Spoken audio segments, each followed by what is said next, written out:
You know that moment when you open your banking app and see it? $50,000 sitting there? And instead of doing a victory lap, you're nervous. Because now it's not just, can I survive? It's, what if I make the wrong move and mess up years of grinding? Look, if you've stacked 50 grand, you're not behind, you're not broken, and you're not bad with money. You've already done the hardest part. You built margin. But this is exactly where the money rules stop being about hustle and start being about placement. Here's what we're gonna do. First, we'll lock down what portion of that 50,000 should stay boring and untouchable. Then we'll decide what portion should start working harder than you do. And finally, we'll set up a simple system so you're not reliving this debate every month. And just so this hits home, if your 50,000 sits in a regular checking account earning basically nothing, inflation quietly takes bites out of it every single year. At 4%, $50,000 earns about $2,000 a year, basically a free month of groceries from the bank. Now zoom out one notch. 50,000 is the line where cash stops being just an emergency blanket and starts being a tool you assign jobs to. Most people miss that shift, and it's why they either hoard cash forever or they jump into risky stuff way too fast. The new game is simple. Keep enough cash so you don't panic, then invest the rest in a way that's boring on purpose. The biggest myth at 50,000 is that you're supposed to feel safe now. Reality is, you're safer than you were, but you're also exposed to a new kind of risk. The risk of doing nothing and letting time pass. If you're 25 to 45, time is still your unfair advantage. A single decade of consistent investing can do more than a decade of coupon clipping. Let's talk about the first job your money needs to have. Your sleep at night fund. This isn't a random rule like always keep 6 months. It's a scorecard based on your actual life. If your job is stable, you've got low fixed bills, and you can replace your income quickly, 3 months of expenses in cash might be enough. If your income varies, you're self-employed, you have a mortgage or kids, or layoffs are common, and you may want 6 months. Common mistake right here. People hit 50,000 and keep stacking cash like they're still in crisis mode, even when they've got a stable job and zero debt. That feels responsible, but it's actually a sneaky form of fear, because cash is the easiest thing to understand. Better approach is to decide your cash target once, park it somewhere that pays you, and then give every extra dollar a different job. This week, list your essential monthly expenses, then multiply by 3 and by 6 to choose a cash target that matches your risk. Here's what that cash target looks like with real numbers. If your essentials are $4,000 a month, 3 months is $12,000, and 6 months is $24,000. So when someone says, keep 6 months, you can translate it into an actual dollar line in the sand instead of a vague vibe. Once you've got that target, the next job is protecting yourself from fake emergencies. The stuff that's not a crisis but still derails you. Car tires, holidays, a surprise plane ticket, a medical deductible, a slow month and a side hustle. That stuff happens every year, like clockwork. You keep a small buffer for those, maybe 1 or 2,000 depending on your life, and now your true emergency fund stays untouched. When you separate those two buckets, you stop raiding your savings every time life gets mildly annoying. Cool, now the money that isn't protecting you gets a different assignment. Growth. Here's another common mistake. People treat investing like a personality test. They wait until they feel confident, which usually means they wait until prices are high and headlines are calm. A better move is to make the decision when you're calm and automate it so your emotions don't get a vote. This is where the money order matters, because at 50,000, you're finally big enough that tiny efficiency wins are worth real dollars. If your employer offers a retirement match and you're not taking it, you're leaving free money on the table, sometimes 3%, sometimes 6%, depending on the plan.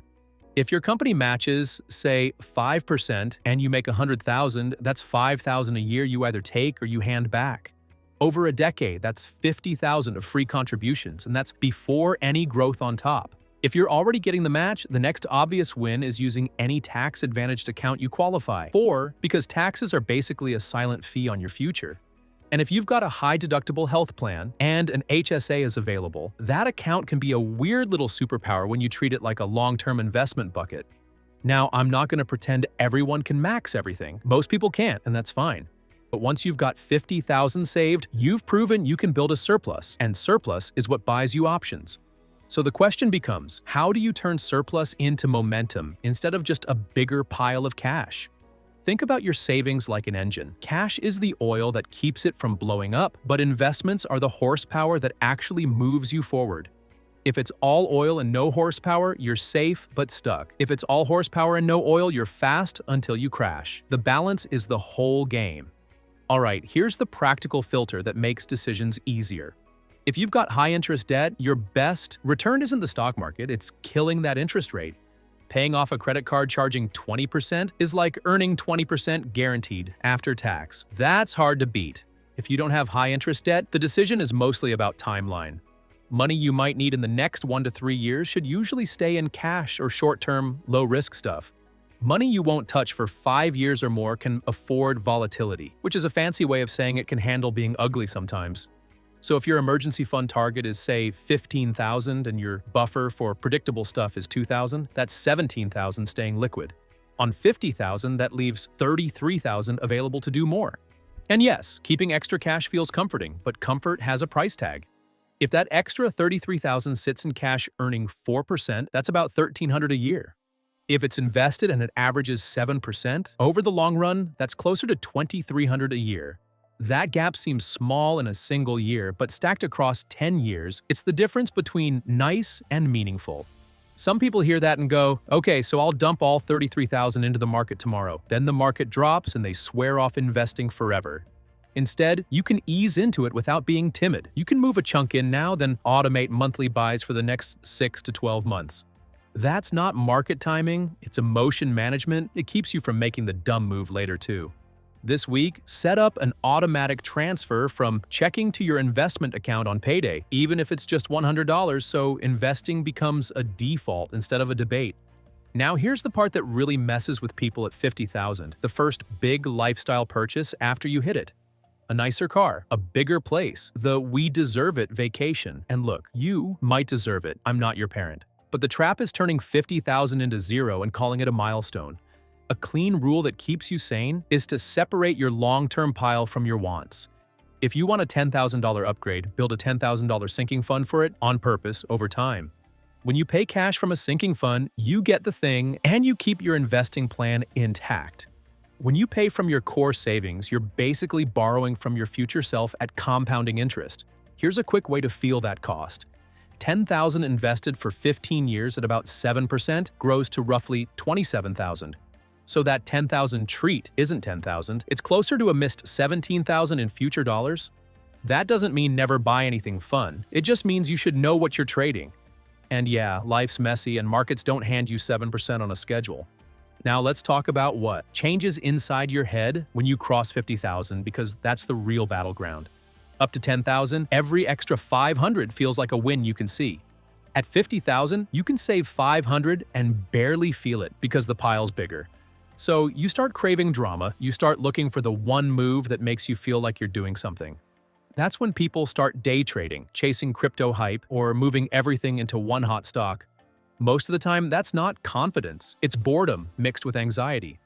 The better approach is boring consistency with a few smart levers that matter. A huge lever is your savings rate, not your stock picks. If you make $80,000 after tax and you invest 10%, that's $8,000 a year. If you raise that to 20%, that's $16,000 a year, and you just doubled your speed without needing a miracle return. Another lever is your income, because you can only cut so much before life starts feeling miserable. An extra $5,000 a year invested is powerful. An extra $10,000 a year is a timeline changer. And the lever that nobody brags about is staying invested when it feels gross. If you invest consistently through a down year, you're buying more shares at lower prices. That's how compounding gets its teeth. Quick pause. If this breakdown is helping your money path feel clearer, hit subscribe. I make calm, honest, deep dives like this every week. While we're here, don't underestimate one clean career move. If you can raise your take-home by 10% and keep your spending mostly the same, you can redirect thousands a year into investments without feeling it. On a $70,000 take-home, a 10% bump is $7,000 a year. Invest $7,000 a year for 15 years at 7%, and you're looking at roughly $170,000 to $200,000, all by itself. Sometimes that bump comes from switching companies. Sometimes it's a raise with receipts. Sometimes it's a skill that your market actually pays for. So what does a realistic path look like from $50,000 to something that actually feels like freedom? Let's run a simple example. Say you've got $50,000 today. You keep $17,000 in cash for safety and buffers, and you invest $33,000. Then you add $1,000 a month, every month into a simple diversified portfolio. If that portfolio averages around 7% over the long run, in 10 years you're sitting around $200,000 to $250,000 depending on the ride. That's not a fantasy. That's math plus time plus behavior. And once you've got a couple $100,000, the growth starts showing up even if you're not doing anything heroic. 7% on $200,000 is $14,000 in a year. That's bigger than a lot of people's annual contributions when they started. This is why people say the first chunk is the hardest, not because you're weak, but because your money hasn't started helping yet. Now, I want to give you a quick scorecard you can use without overthinking it. If your cash is less than 1 month of expenses, you're still in fragility mode, even if the total looks big. If your cash is 3 to 6 months and your high-interest debt is gone, you're in stability mode. If you're investing at least 15% of your take-home and your income's trending up, you're in builder mode. If you're investing 20% or more and you're not blowing up your lifestyle with every raise, you're in accelerator mode. The labels don't matter. What matters is knowing what lever to pull next. Here's the leak most people ignore: lifestyle creep that hides in subscriptions and nice-to-haves. It's not always the big purchase that gets you, it's the slow monthly stuff that becomes invisible. 5 subscriptions at $15 each is $75 a month. That's $900 a year. Invested for 20 years at 7%, $900 a year turns into roughly $37,000. Again, you don't need to live like a monk. You just want your spending to be conscious, not automatic. This week, open your last 2 months of bank statements and cancel or downgrade one recurring expense you don't actually care about, then send that exact amount into your investments every month. Now, let's zoom into the moment the rules really flip, when your savings starts throwing off meaningful returns by itself.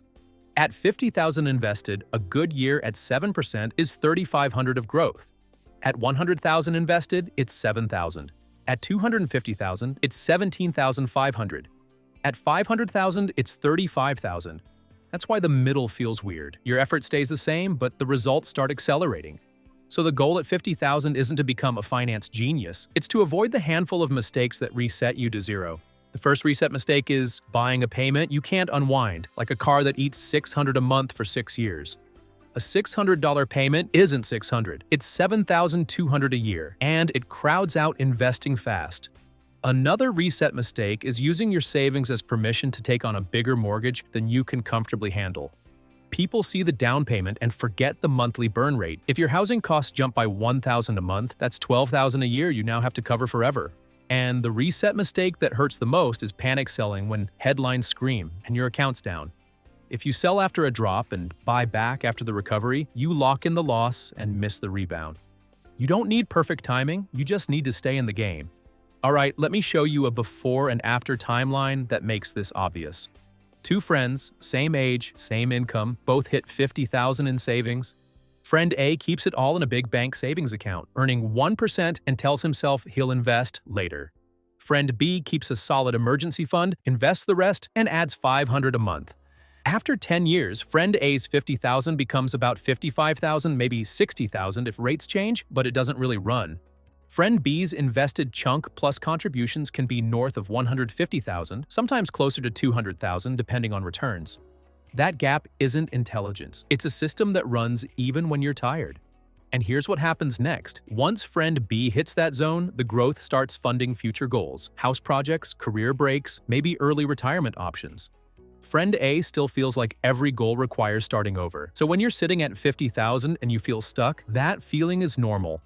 It's the moment you graduate from saving money to managing a balance sheet. Your balance sheet has a safe side and a growth side, and you want both. If you're wondering what to invest in, keep it simple. Broad, low-cost index funds are boring for a reason. Boring